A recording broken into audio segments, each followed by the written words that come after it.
Varsha, if we go right back to the beginning, to the world that you grew up in, the people around you, the messages you received, how do you think that early life shaped you as a person and has shaped you into the professional that you've become? Oh, I think a lot of my early upbringing was very much influenced by my parents. So I had my mum was from Uganda, and my dad's from India, and so my mum came to the UK with nothing. During the expulsion in Uganda with South Asians, and so when they got here, they came with nothing, and then my dad came over with his maths degree, which came into this country and meant absolutely nothing. So both of them ended up getting married and literally just kind of getting factory jobs and kind of working so hard whilst they started a family, and since then they've literally grown. They've just grown us into people that's all about working hard and grafting. So for us, it was just like education was a privilege. So we were, regardless of whether you were well or not well, you went to school every day. And for them, it was just to get our kids. So there's three of us all together. So I'm the middle child, and I've got a younger brother and an older brother. So we were very much like, you go to school every day. My brothers had the freedom of taking part in sport, which I didn't. So I did school sport, but anything outside of that wasn't kind of the norm for girls. So in a community in the West Midlands where there was a lot of South Asians, it was very normal for the girls to go to school and come back home. So that's what I grew up with. Didn't question that. Saw my brothers like playing cricket, having a go at football, going to scouts, doing all of those things that normal kids would do. But we were like, if you were a girl, you were very much like centered at home, with like either helping your parents, and it was all about like keeping the girls safe. At home. So it's still, so having all of those kind of qualities from my parents, knowing how hard they worked to get as far as they have, for me, having my own family has been very much about, making sure they value education, they work hard, but for me it's also about giving them those opportunities that I didn't have. So the academia will always be the priority. So, and it's very a cultural thing where, getting good qualifications and studying hard is just in our DNA.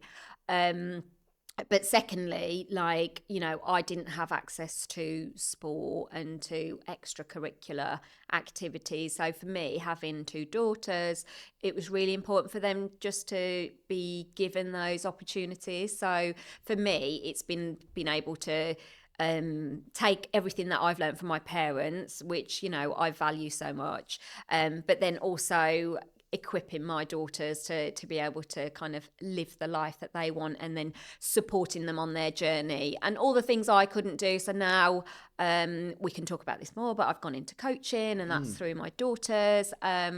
So yeah, there's so much I'm grateful for.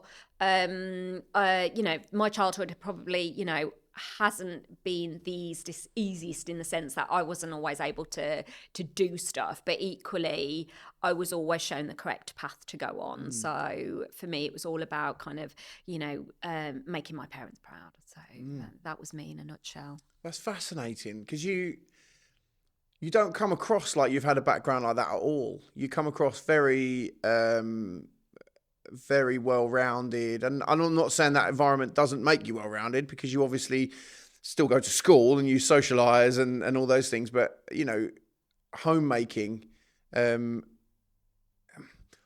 a difficult one, right? Because in the construction industry, you don't think of, well, certainly the women that I know in construction, I don't think of as like the homemaker, because you're such a driven, you have really powerful job. You have, lots of people, you have people who really answer to you. And I suppose when I look at my own life, you know, actually my wife is very driven, is very, a lot of people answer to her, and she bosses me around. So I guess That's she what we is. enjoyed it. Yeah, I guess she's the leader. She is the leader of our house, right? But maybe the silent leader. You know, people. It's a weird one, isn't it? But I don't know if you have the same, but when me and my wife are together and they want to have an answer about something, they look at me.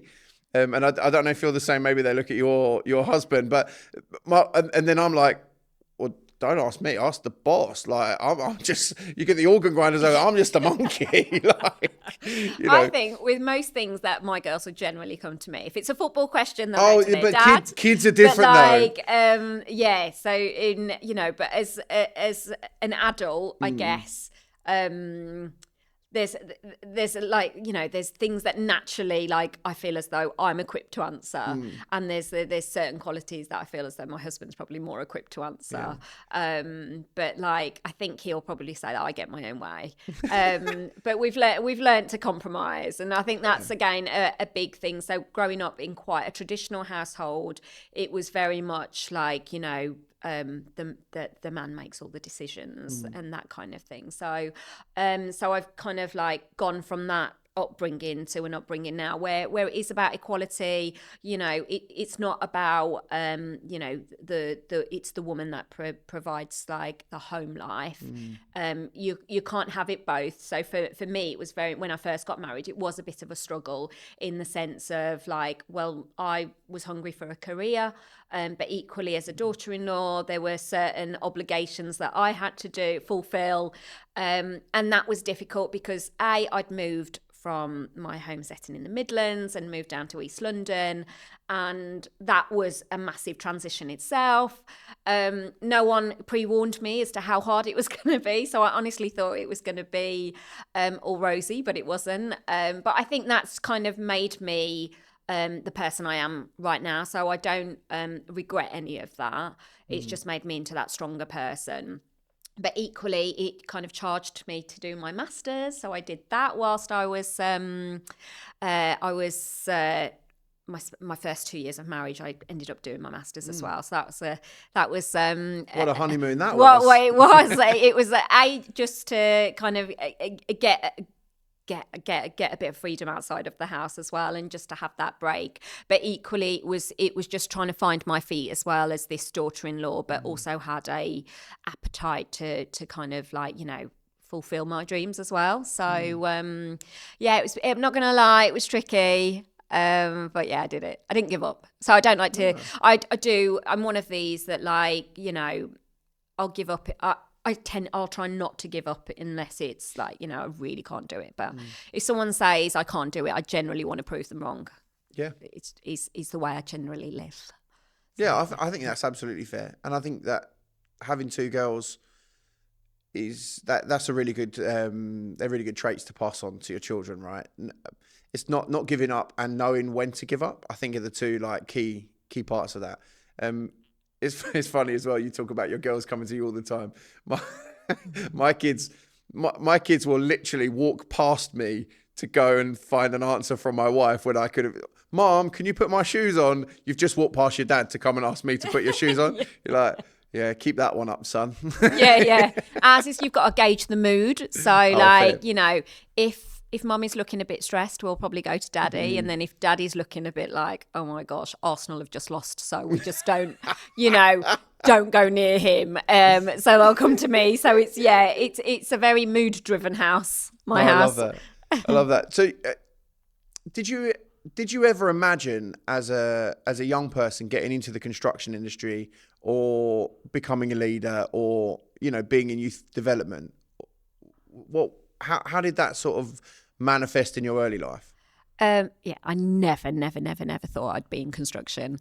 I think I probably had the general stereotypes like a lot of young people do. It's a dirty old job and we don't belong there. So it was very much like after graduating, I spent a lot of time in the public sector. So I worked in education, I worked in the NHS, and I worked for local authority within a PR and comms background. Then decided to start a family, and went on maternity leave, got made redundant. And it was a case of, oh my gosh, we've still got a mortgage to pay. What am I going to do? So it was like, I just fell into the role because I got offered the job working for a regeneration company. Actually, it was a housing association who were working on a big regeneration project on a brownfield site, something I knew. The only relationship I had with the built environment was buying a home. And that was it. And that's hard enough as it is, right? Stressful, never moving again, ever. No. And so from that, it was, I think what they saw in me was the passion and the fact that I had a lot of transferable skills, which made me, I think a lot of it was to do with like, you know, the passion and the drive to be able to make a difference, because it was a big placemaking project, on the outskirts of Barking. So Barking, obviously. Barking Riverside, I imagine. Barking Riverside, yes. We're actually, my other job, we're building there at the moment. Okay. We're currently building phase 5 for Bellway. Oh. A GSQ Brickwork are building phase 5 for Bellway. Brilliant. Yes. So it was, I spent 5 years there. Wow. Absolutely loved working there. Having the view of the River Thames was absolutely amazing. But it also had the challenges of the reputation that Barking holds. So although we got the train line and a riverboat service, which is fantastic for the connections, again, people are very much buying based on reputation and how you can overcome that. So there was a lot of comms work within that. It was just through my it was COVID and health took its toll. So I ended up leaving there. And then I thought, actually, I really enjoyed working in the built environment, but just needed something a little bit local. So I landed a role with a tunnelling company. Nice. In Essex. So I can say that I've been down a shaft, which was amazing. Seeing the projects we worked on for HS2 was brilliant. And again, it was leading on the marketing and comms side for that. I went on it's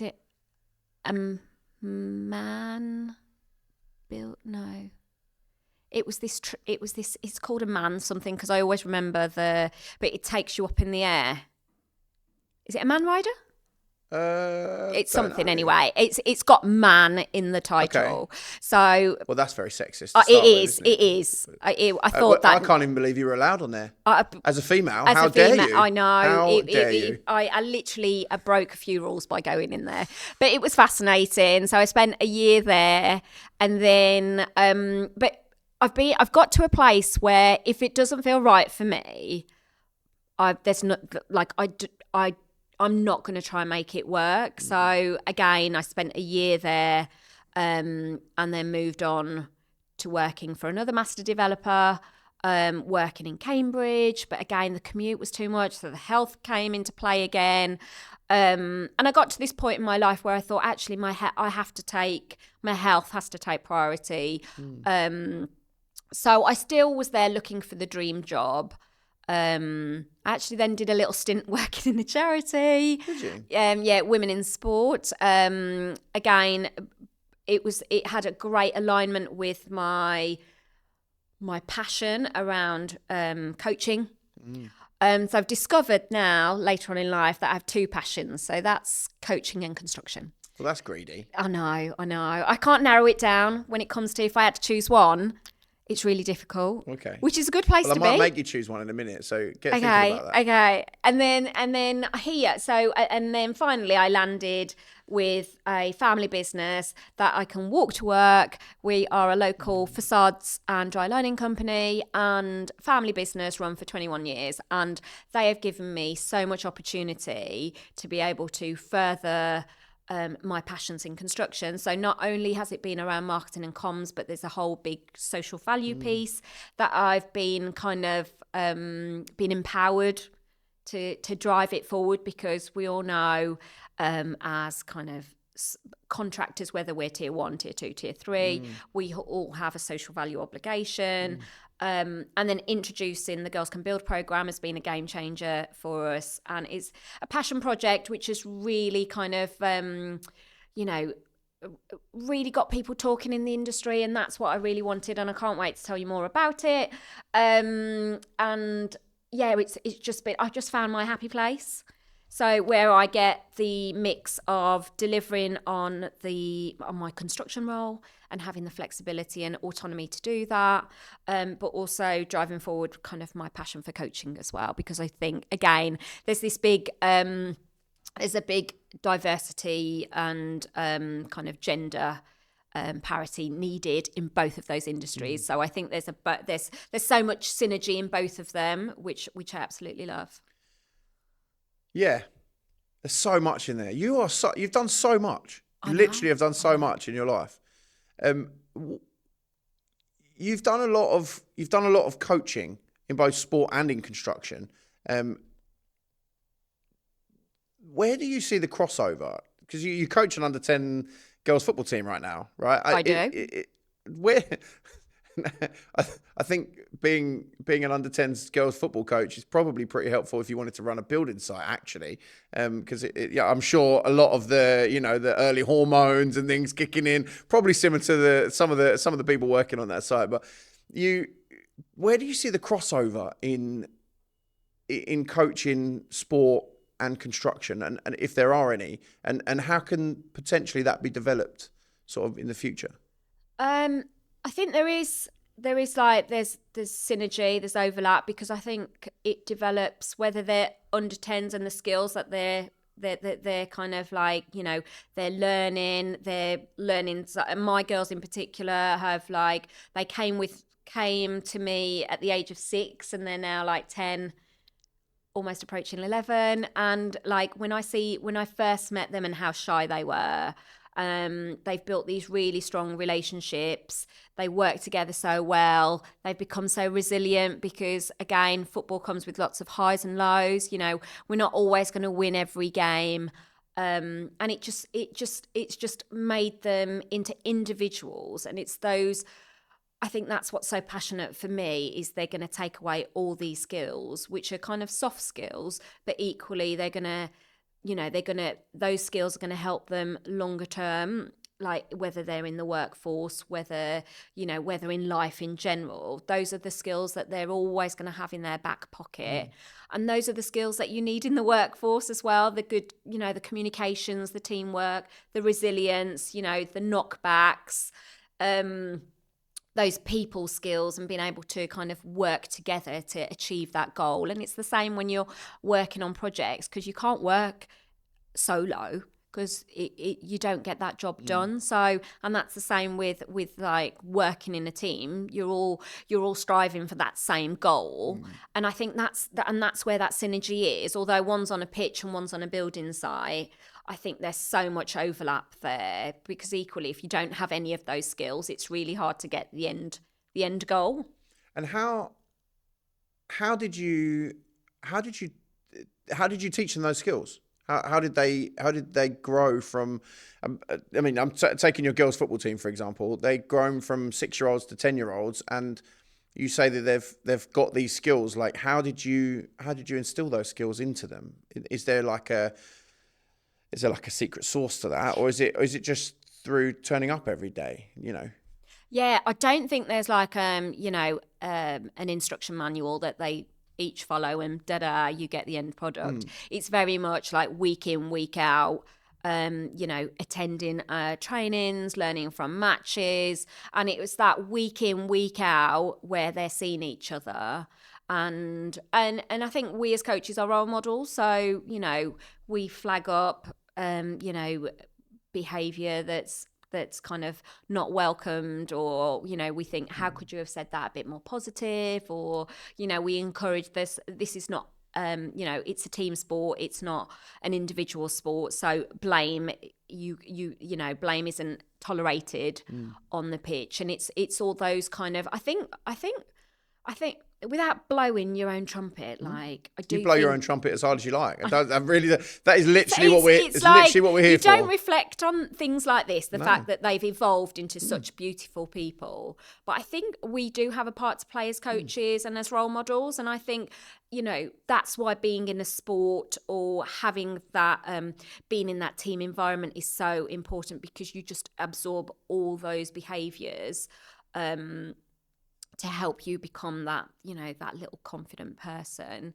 That because we had some girls that were so shy, would never speak up in a group, say, scenario, and then, you know, slowly you start kind of asking them a question and they start you know, they start responding, and then the next minute they've got their hands up and they want to answer the questions quite freely, and you could see that confidence that's come through that time being in that team dynamic. That has just, you know, we've just given them that little, you know, that little bit of kind of, what can I say? A little bit of, what's the word I'm looking for? Well, you've just given them, for me, like space. Like you've given them an opportunity to grow, like the space to grow into. And that's part of the reason that I've asked you this question, really, is because actually, all of the things you've just said, I think, translate directly into the learning, certainly the environment that we work in now, the construction environment. You know, team, super important.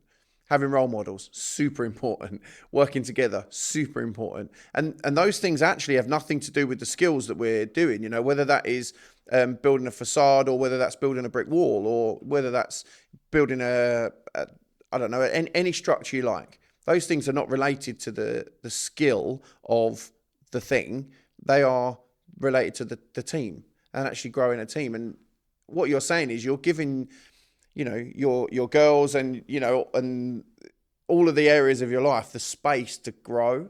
And I think that's where, for me, in the construction industry, we don't allow that enough. And I know that at Site Ready, where we're doing things at the moment in Basildon, that's what it is. We had 4 lads start yesterday, and it's the growth, the space to grow. You know, I had the really good fortune yesterday of sitting with them in their first couple of hours, and the thing that I really wanted to get across to them was that they don't need to come with any sort of knowledge of bricklaying or, you know, loading out or mortar or anything like that. What they need to do is turn up every single day. They need to turn up with a good attitude. They need to turn up on time, not on time, early. And they need to want to be there. And like people like yourself can teach them the skills of you know, for your girls, you know, how to run a set piece, or how to play football in triangles so that you're just passing around the other team. And, you know, for us and for you in the construction industry, it's teaching them the skills of the job that they need to do. You can't do that if they're not there. You can't do that if they don't turn up on time. You can't do that if they don't want to learn. Building that into the, you know, how do they translate is the question directly, I think, is the answer Yeah, no, most definitely. And a lot of them, they're all really passionate. And it's that passion and having that purpose to work together is what kind of sets them apart. And they're all, you know, becoming these lovely rounded girls.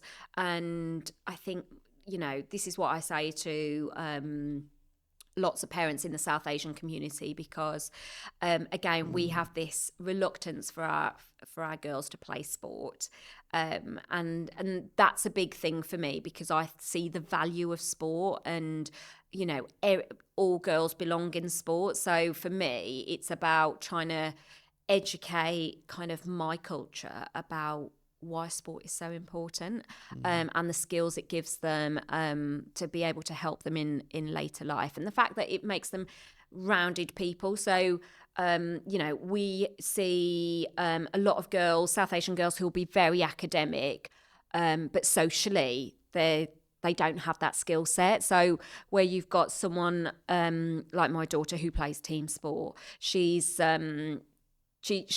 benefits from both being academic, but also having the roundedness to work as a team, being social, having the confidence to speak up. And those are the skills in life when whether you're going for an interview or doing some work experience, that those are the skills that you're going to need. And fair enough, having the qualifications and the academia behind you is amazing. Equally, I think that having that skill set is so important.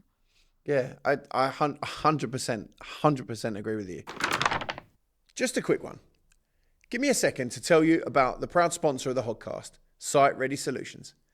In construction, a world where time is tight and quality matters, there's no room for passengers. Site Ready Solutions are changing the game. They're not just getting people into the industry, they're getting them ready to deliver from day one. It all starts in the community, attracting local people who might never have thought of themselves being on a construction site. Then they're given real training, hands-on, hard graft, and to high standards. They're placed where they're needed the most, with the right mindset, skills, and the ability to be productive from day one. Then, importantly, they're retained through ongoing support and mentoring through progression. Because Site Ready Solutions don't just build workers, they build teams, they build trust, and they build futures. From street to site, they're helping everyday people become site-ready professionals, productive, prepared, and proud from the very first day they step on the job. Site-ready solutions, local people, real skills, day one impact. Visit sitereadysolutions.co.uk and see how they're rebuilding the future of the construction industry, one person at a time. Thanks for listening. You've had loads of different roles, as we've heard, and what I want to try and sort of dig into is the difference between the potential difference between a manager, a coach, and a mentor, because you've been all of those things. So can you talk me through maybe the differences that you found in those sort of roles or / sort of hats that you wear, and like when are the best times to deploy them?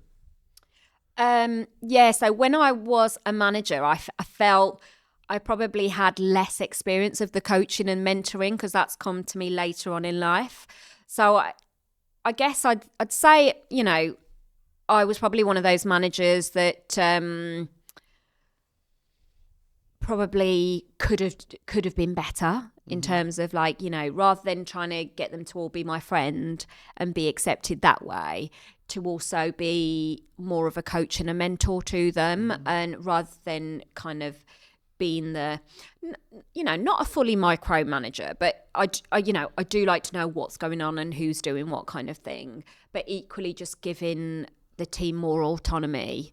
And I guess if I had that kind of life experiences, which has come through my coaching, and seeing other people mentor. So I do feel as though I learn from others, and I love just watching and absorbing how people connect and engage with others and the type of questioning techniques they use. So when it came to kind of the coaching side of things, for me, it was being able to coach knowing what the purpose was. So for football, it was all about, well, I'm working with little people, so I've got to obviously engage with them in a certain way and speak to them in a certain way.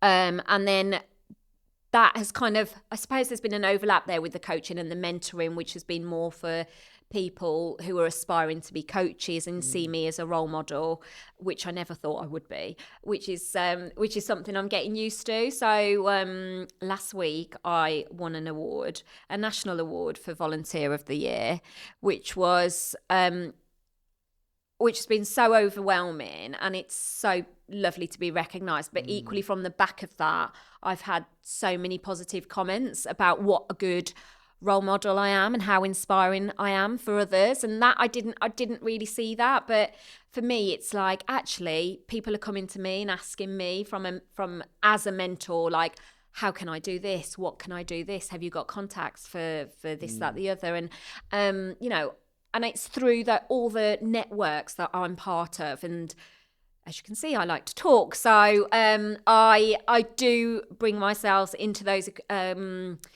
conversations, because for me, it's all about representation, whether it being construction or the football side of things. I'm very much about championing more females and diversity in both those industries. So that has been really, really kind of my driving force. And mentoring and coaching, I still learn as I'm going along. I've got some great kind of experienced coaches and mentors that I lean into. Mark Gordon is one of those, so a shout out to Mark, because he's my head coach, and he's been fantastic on my coaching journey. So if he didn't push me, I wouldn't be here, let's say. So do you see him as your coach, your mentor, or your manager? Definitely my mentor. Your mentor. My mentor. Okay. Because where we're on the same pitch, like sometimes if I'm delivering a practice, he'll come and say, like, if you were to do that again, how would you do it differently? So I know that actually there's probably something I could have done better. So it's just that reflection. And I think reflecting is obviously a real core skill, and something I'm doing so much more now. And I'm really interested in that, actually, because you're learning from a man how to bring women into sport. And hear me out. Yeah. That is firstly, that's an interesting dynamic. And actually, I think that is a great dynamic, because for me, I see you, and it doesn't matter for you whether that's a man or a woman, because actually you're learning, you're growing, but having someone who holds enough space for you to grow just seems like a brilliant, huge shout out to him for that. And it seems like a huge thing for you. Can you sort of maybe dig into that a little bit? Because would you prefer it if it was a woman mentoring you, or are you happy? Not happy with how it is, but what does that look like for you? Yeah, I mean, to be fair, like, Mark has always been a huge champion of me just stepping over the sidelines, because I was one of these, I'm a midlife mom. Yeah, I work full time. I've got, like most other women, we've got a house to run, the kids to sort. They have a lot of admin, and there's a lot to take on. So at first I thought, I can't fit this in. What am I going to do? But for me, it was like, well, the girls they're ready, they want to play, and they need a coach, and I can't say no. So I said yes. And my journey has started since then. And, regardless of whether he's a man or a woman, like, he has just been there as kind of a huge advocate in the club for girls football. So, as the head coach to kind of launch the first kind of Wildcats, which is free football funded by the FA to get girls. It's exclusively to girls, to get girls kind of enjoying and playing football. So we he launched that for the club, and since then he's just always championed getting more girls into football. And when I've talked about my coaching journey, and for me it's about girls, but equally it's more about trying to get more South Asians. And however, living in Essex, there's the diversity isn't there. No, so no. If we were in Birmingham or somewhere. No, exactly. So if I'd gone back to my hometown of the Midlands, it would be a different story. But equally, I've also been working with the Essex FA to go into those primary schools that have got a high number of Black and minority ethnic girls, and we've been delivering kind of free football sessions for those at lunchtime, which has been great. And then the idea is we've ran an 8-week program, and then they transition to us to Wildcats on a Saturday. So there's a nice little pathway for them. So, but being able to have that support, being able to deliver that, and it's just always. And I don't think gender has a part to play to that, at all. He's just a massive champion, and he's just always there when I need him, and I hope that continues. Oh, that's amazing. I wanted to dig into that a bit, just because if I were listening to this, I would have wanted to ask ask that. Do you know what I mean? Because it's all very well and good, us men sitting there, you know, or what I wanted to know was whether he was gatekeeping. And the answer is no. I think it's clearly the answer. There's clearly like a massive gap where we just don't have enough female coaches, and you know there is this thing that the younger they are, they do like being coached by females, and I think it's just because we're just a bit more nurturing. You know, we know, we just read. We can read faces and emotions a little bit better than, say, a male coach. And so, you know, I'm forever giving the girls a cuddle if they're not feeling well, or, you know, they're a little bit upset because, you know, things aren't going to plan. And I think that's what they like, and where, you know, it's that safe, welcoming environment that's what they thrive in. So I do think there's, you know, there's more to be done. And for me, it's all about trying to champion more moms to step over the sidelines, which is still a challenge at the moment, but I'm not giving up. No, well, I guess most or many mums like you think, I've got 101 things that I need to be doing. Is stepping across the sideline and coaching a girls' football team really like going to be what I want to be doing on a Saturday / Sunday / probably one maybe night in the week or whatever? Plus, you know, making sure that all the kids, you've seen those, I'm sure you've seen those funny like TikTok reels or Instagram reels where they do the group, you've got a group chat and it's like, you know, there's a game at 9 o'clock on Sunday morning, and then someone else chimes in with, when's the game? 11 o'clock on Saturday Saturday morning. Like, no. When are we going to be there? Yeah. You know, I mean, I'm not going to lie. The admin is a headache, and those silly messages when people don't read the proper messages is a little bit frustrating. And I'm glad that they've made memes about those. I hope they go to every single parent on those WhatsApp groups. But for, you know, it's just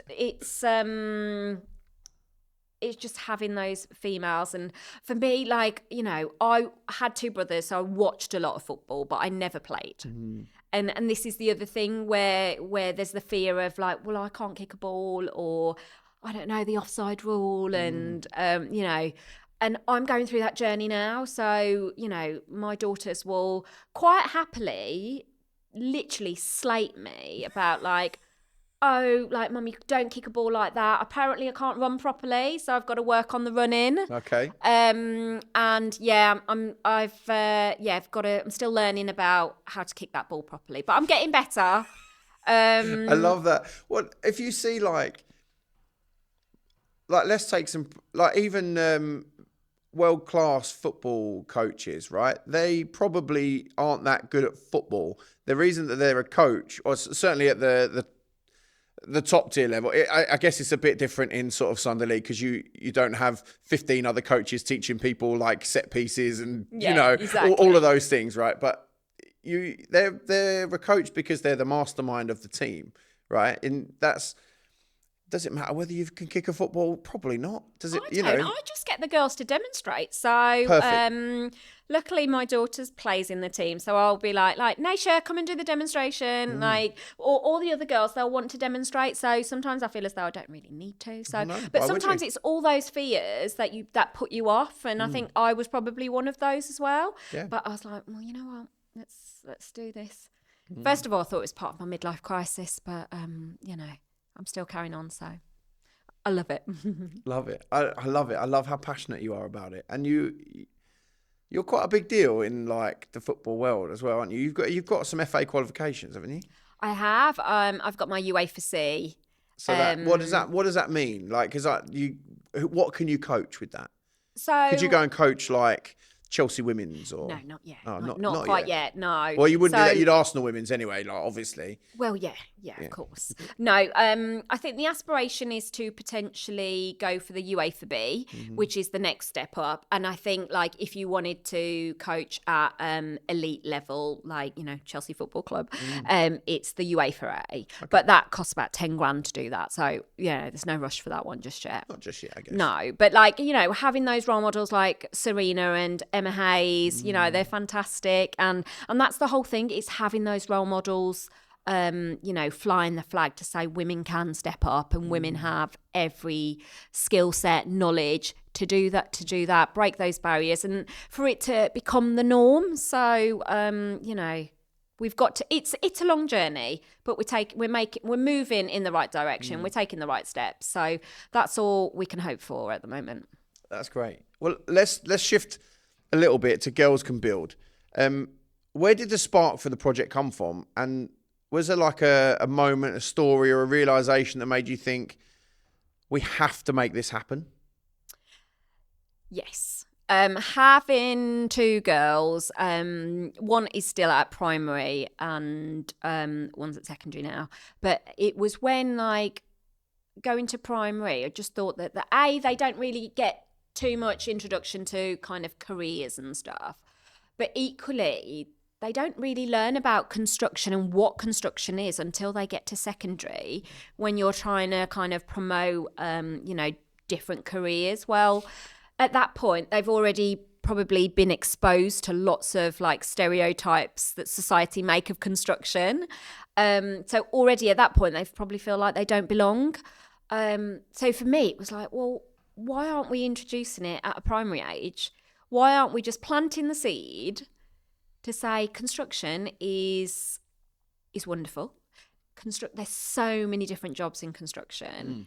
And you belong, there's jobs there for boys and girls. It's not just for boys. So last year on International Women's Day, we launched the Girls Can Build programme. And it was a passion project of mine with full support from OCL, who basically gave me full rein to drive it forward, and thought that actually there's a gap in the industry here. We think there's so much value in this project. Let's make it work. So all the women that work in OCL, we all kind of grouped together to put together a model and a framework which we thought might work. And we are a small workforce, so we've got about 60 members of staff at OCL, and about a third of those are women, which is brilliant for a small SME. And so between us, we kind of delivered the programme. So we did because I think it's really important to be able to serve to the local communities that where our head office is. So we last year ran the programme in 6 primary schools in Basildon. Oh wow! And this year we went to 4 schools in Hackney. So we are basically offering the programme to the projects and the areas that we're kind of currently working in. So we had buy-in from Hackney Council, also working with Islington Council kind of this summer, where we're actually we're transitioning the programme to secondary schools. So the legacy of the project is to have touch points at every journey that a girl makes in terms of their educational journey. So whether it be a touch point at primary school, followed by a touch point at secondary school, a touch point at college. And at that point, they've had enough information to make a very informed decision as whether construction is for me or not. And to date, we've kind of engaged with 1,000 girls. Wow. And you've only been doing it a year? Yeah. Wow. Which is absolutely amazing. But that's exponential as well, right? So 1,000 this year probably looks like 5,000 next year, which probably looks like 25,000 the year after. Like, it only grows and grows and grows, right? Yes. And the only thing holding it back is the resource, because we've obviously all got our day jobs. And so within that, it's a bit of a juggling act, because schools are quite rigid with obviously their curriculums and what they can offer in terms of times. So it's been a challenge, but we've made it work. And the feedback we've had from the schools, from the pupils, has been fantastic, because it's been so kind of creative, light-hearted, lots of kind of immersive content where they're all joining in, they're all getting a certificate at the end. We've got opportunities where they can take part in building challenges. They're learning about different roles within construction and what they are, and thinking about what subjects they enjoy at primary school. So it's kind of connecting the subjects they enjoy and relating it back to different roles within the industry and trying to piece those together. So yeah, it's been fantastic, and I'm actually quite nervous going into secondary schools because they're year 8 and 9 girls. So Cats they are. Teenage girls could be a bit hit and miss, but we've run a couple of focus groups, so we know the type of content that that will work for this audience. But again, it's kind of reaching out into the local secondary schools first, and then hopefully kind of expanding out to wider parts of London for now. That's incredible. The fact that you've reached 1,000 girls in 1 year that's actually it's life-changing potentially for 1,000 girls. Yeah, and then what I really champion is the fact that OCL as an SME is delivering that much impact. And a lot of that must, those figures and the impact we're having is much, I don't know how that compares to a tier 1 contractor. But, we are making waves and we're really passionate about what we do, and you're giggling right now. I know how much that translates to a tier 1 contractor, and you're doing pretty well. Let's put it that way. Yeah. Probably maybe 3 times well, maybe more. So, for us, it's a game changer. We're having lots of new conversations with new businesses. It's making our tenders stronger. And it's generally, it's the impact that we're having in the communities, knowing that we've got a skills shortage. And yeah, fair enough, you don't see the metric in conversion straight away because we're planting the seed. And hopefully in 10 years' time, that'll have an impact. But if we don't make some changes now, and if we don't talk to these girls now, we're worried now as an industry. We're just trying to kind of be proactive and start thinking about what we need to do now. Well, it sounds like an obvious question, but what does success look like in 10 years' time? Just having greater gender parity in construction. Having, when I ask the children, my opening line to them is like, do you see many women in construction? When you walk past building sites, has anyone seen a female? And like hardly anyone puts their hands up. The second question is usually, do you know anyone female that works in construction? We probably have one hand that goes up in about an assembly of 100 kids. That's alarming, and that's what we need to change. But in some ways, and I'm not, I am 100% for gender parity. It also comes down to the way that we break the jobs down, right? Because if you said how many women work in our company, right? One of our managing directors of our company is a woman, but you wouldn't, but she sort of works behind the scenes and gets it done, but she's not out there putting the business out there. So you might not see her as much. But also, if I don't know, one of the ladies who works in our office, she might not say. If someone said, "What do you do?" She might say, "I'm in HR. I work in HR and admin." But she wouldn't say, "I work in HR and admin for a bricklaying company." So yeah. And I know that it doesn't. That would feed into the numbers of women who work in the construction industry. Yeah. But in an everyday scenario, you're right. Very rarely does any kid go, "Yeah, my mum's a bricklayer," or "My mum's a carpenter," or "My mum's a," because it just doesn't at the moment. We have a young lady who works for us. She has just finished her apprenticeship, and I was talking. I wanted her to come on the podcast, but she's too shy. But she has lots of interesting ideas about women in construction, and I haven't asked her this, but how do you ever feel like you're getting wheeled out as the woman to sort of promote women in construction by men? Mm-hmm. Because I do feel that. So we do a lot of schools engagement with well, we don't specifically target females, but we do it with any child, like any young person. I was in school last week, and we took the whole of year 8 for the day throughout like 5 classes or whatever. And she was there, and I felt like I put her there because she's a great bricklayer and she's really good with people. But I can see how if she was at every single one, and some of our guys that she works with who don't get asked to do that, some of the men like, oh, well, she's just the show pony. It's like, actually, no, she's a very good bricklayer. She's a very good person, and she's very personable. Like, if I took that person who'd said that, they'd be no good at it. Yeah. But do you ever feel, or have you ever felt like you're sort of being wheeled out to show, as a person of colour who is also a woman who also works in construction? Like, there's a lot. If this was a box ticking exercise, like you're in all of them. You're in all of them. I do tick very, and that works for construction, but also in sport as well. Yeah. But to me, I feel as though like I need to do that.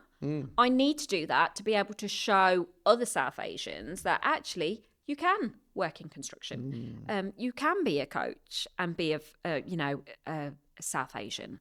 So for me, I can see where that would come from, and I guess a part of it is that to show that we're being representative and ticks the diversity box, etc. But equally, I think that, like, for me, I have a role to be visible, because if I'm visible, then it's showing others that actually you can do it, you can work, and the more that visibility becomes the norm, the more we can kind of have more a diverse workforce. Because I think having a diverse workforce is so valuable, because there's so much to be brought to the table with everyone having different life experiences and different cultures in the mix. I think there's so much richness that we can take away from that. I love that answer. You just own it. You just own it. Like, yes, it's like yes, I am wheeled out to be the South Asian woman in the construction industry, but I'm going to own that, because people are going to get sick of seeing my face. Well, no, because if your daughters don't see you out there, and your daughter's friends don't see you out there, and and their friends' friends don't see you out there, then who are they going to see? Me? Exactly. Who are they going to see? An average sort of middle-aged white guy? Yes, it's probably the answer, and it is that age-old. If you can't see it, you can't be it. I think, and I really like your attitude of it not being a zero-sum game. It's not like, right, well, I'm not out to take a man's job. I'm out there to promote women, and that's not to the detriment of anybody else. It's to the positive nature of a group of people who aren't hugely represented in the industry that I work in, whether that's construction, whether that's sport, whatever it is. And I think I really like that. Thank you. You're welcome. I love it. In case you didn't know, in construction, trust is everything. You trust your team to show up. You trust your tools to perform. And when the pressure's on, you trust your supplier to deliver. That's where Grayson Building Products come in. They've been doing this since 1921, and they've built more than just a business. They've built relationships, expertise, and a reputation that is earned, not claimed. With over 50,000 products in stock and a team of specialists who genuinely understand the craft, Grayson is there. Not just when you order, but when things get complex. It's more than just a price. It's partnership. It's peace of mind. If you want a supplier that moves like part of your team, visit grayson.gb.com and see what real service feels like.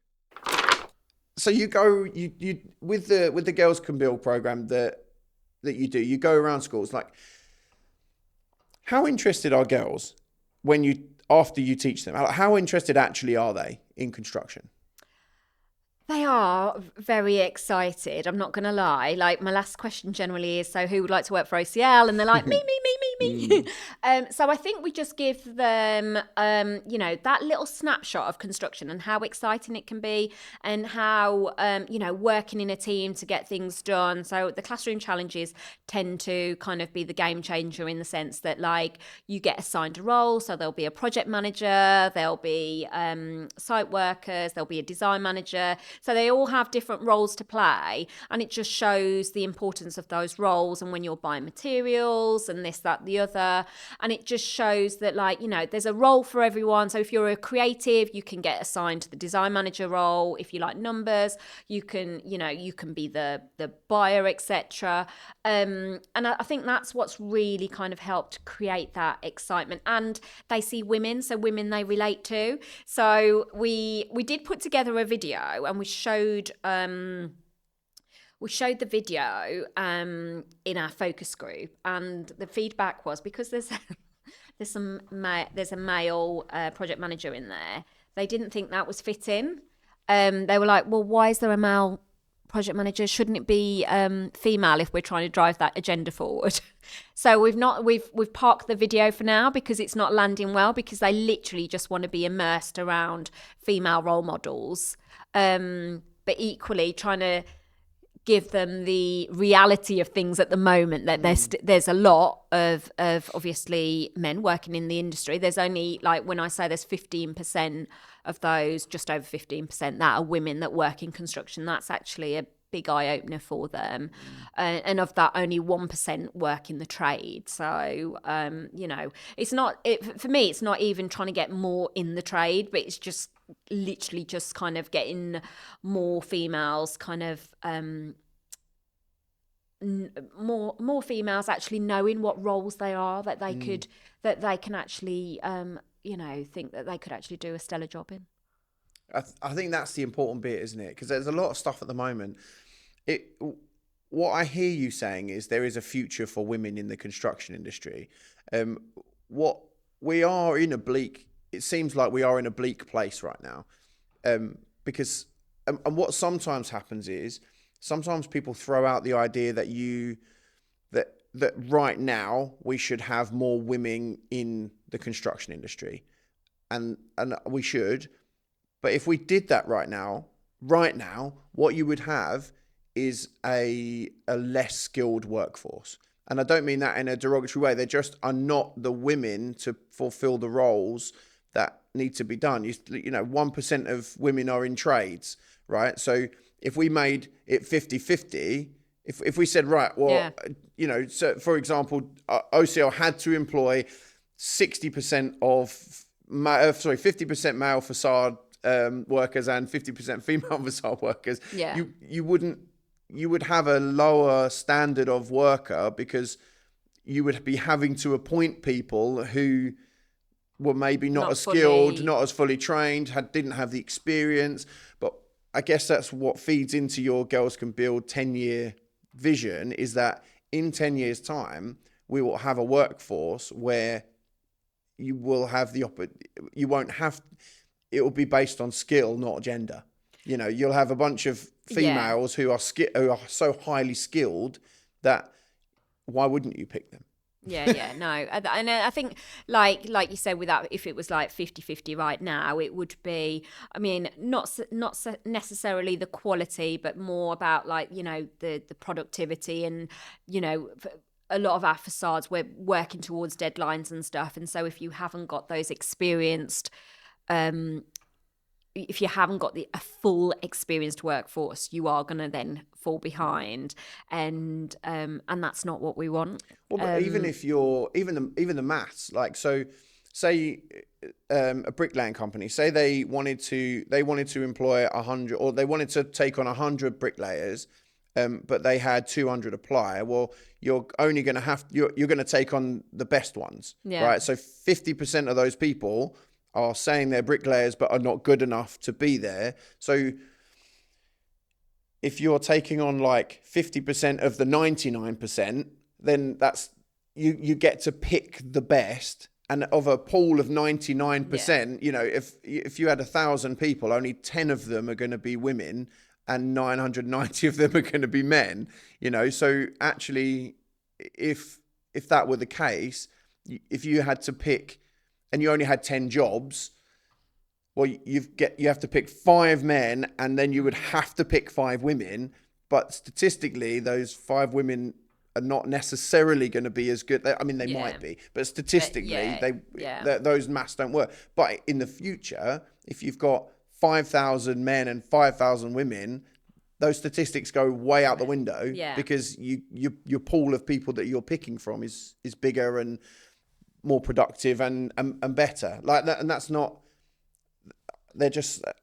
It's just sort of and that's what we're kind of working towards, aren't we? And that's, I really want to promote that. Yeah, people don't realise that right now. Yeah, that if that's what you did right now, you'd have a smaller market. No, and the fact that, like you said, we have to skill them up first to be able to, and that's going to take time. I get that, like, you know, we're getting to an age where we're getting to a point now where a lot of like male construction workers are getting ready to retire, and this is where the you know, the worry is.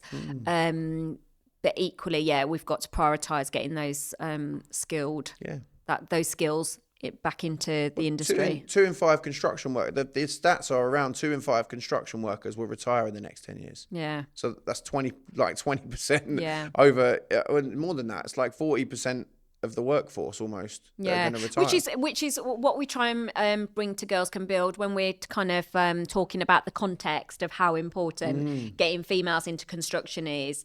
You know, I always mention that by the time you're grown up and you're ready to buy a home, you're going to find there's probably not enough homes for you because we just don't have enough skilled people to will potentially have those skilled people to build your home. So it's trying to kind of get them to think that there's going to be a problem longer term, in the long term, if we don't make some changes now. So it's, you know, we obviously don't want to give them too much detail, but it's just giving them a little overview, a little snapshot of what the future looks like. And I love that. I absolutely love it. Like, it's you're growing human beings into a role that they didn't know existed before you walked in the room, which is actually just brilliant, isn't it? And it's lovely because they are so inspired and they're all switched on.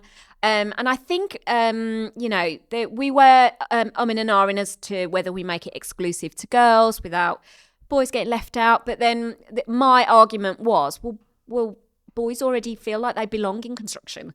That we don't have an issue here. The issue is that girls don't feel like they belong in construction, so that's why we make it exclusive for girls. And the minute they walk in and they know it's just for girls, we've already got their buy-in. They already feel special. So it's kind of, you know, it has worked really well. I love that. And in your view, just sort of in a nutshell, what do you feel like the biggest barrier is for girls considering construction as a career right now? At the moment, I think the stereotypes are still very much there in terms of, like, you know, it's a man's world when it comes to construction and it being dirty, and it's the education piece that's missing, I think. And I think there's lots of opportunity where we've got, like, you know, a lot of young people spending time online. I think there's opportunity there for us to be able to kind of demystify some of those stereotypes and break them down. And what can organisations or companies do to help that change? I think just doing kind of what we're doing, like where we've got this program, and obviously we are we're an SME focusing on kind of like the areas that we serve, but equally it's got potential to be, you know, a nationwide program, and looking at how every contractor has a part to play. And if everyone did a little something, you know, we're all busy. We're all kind of like juggling things. So we've not got anyone that's recruited specifically for a social value role. We have no one in social value at OCL, but it's something that we're all kind of invested in. And we're kind of making it work. And it shows that, you know, we've not had massive budgets to it. We're working, it's more about the delivery and what we say and how we deliver it, I think. I love that. There's so many companies that have a social values manager.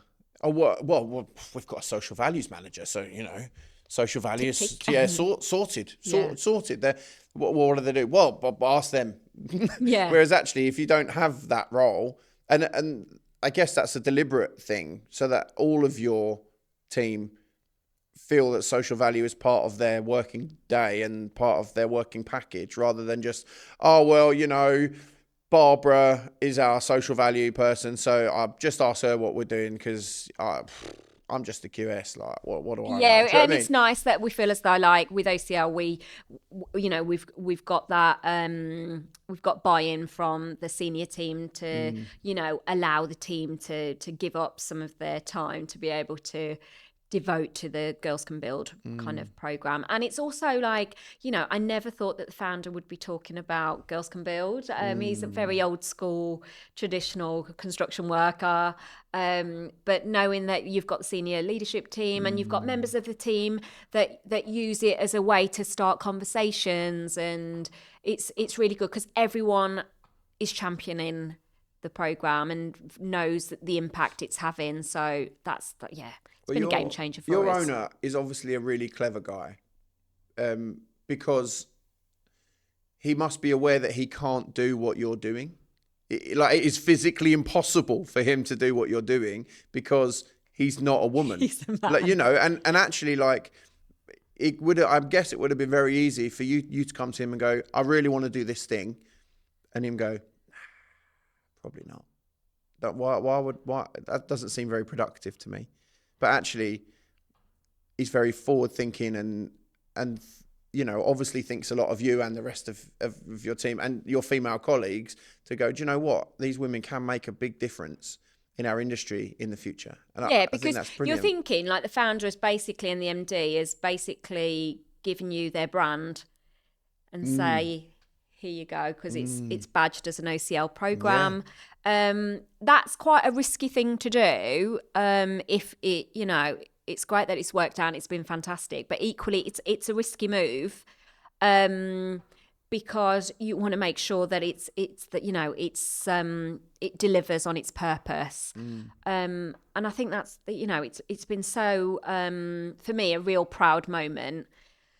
And it's won an award. It's an award-winning program. Can I just add? Well, of course it is.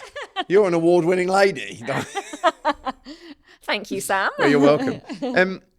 If you could leave one message for the next generation of builders, be that girls, boys, or whoever, about the kind of future they can create, what would you want them to hear?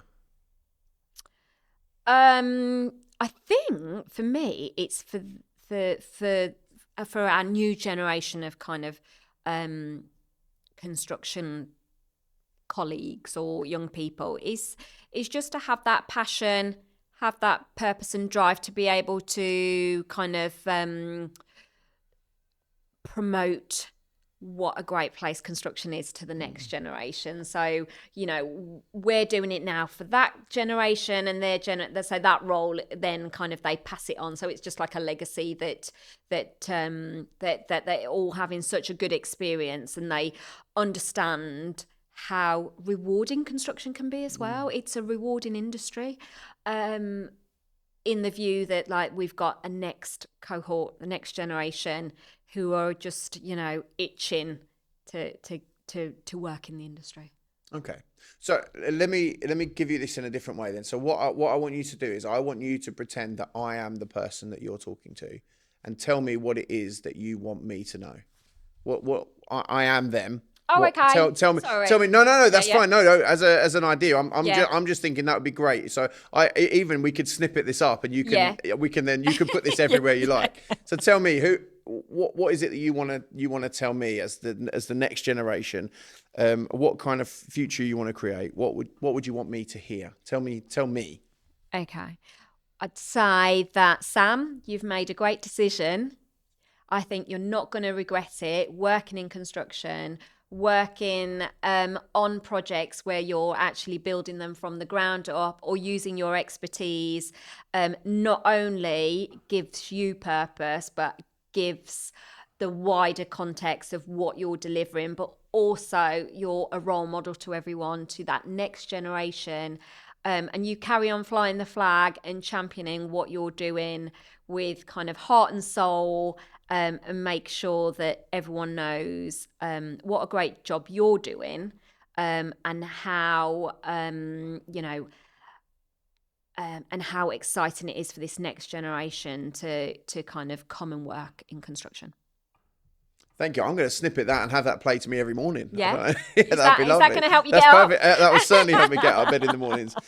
Well, the last thing that we have to do on the Hodcast is ask, if you could have anyone sat in your chair right now, who would you have? Right. So I have been thinking about this the entire interview because you've thrown it at me. And I think I would love to see Brogan the engineer. So Brogan the engineer is this girl called Brogan, who is basically documenting her life in construction. She's an engineer, obviously, and she's been documenting it on TikTok. And I think she's a great role model. And she's very, very intelligent, but she's also great for speaking to that audience that can really, really kind of make a difference. And I think it would be great to have her on the show.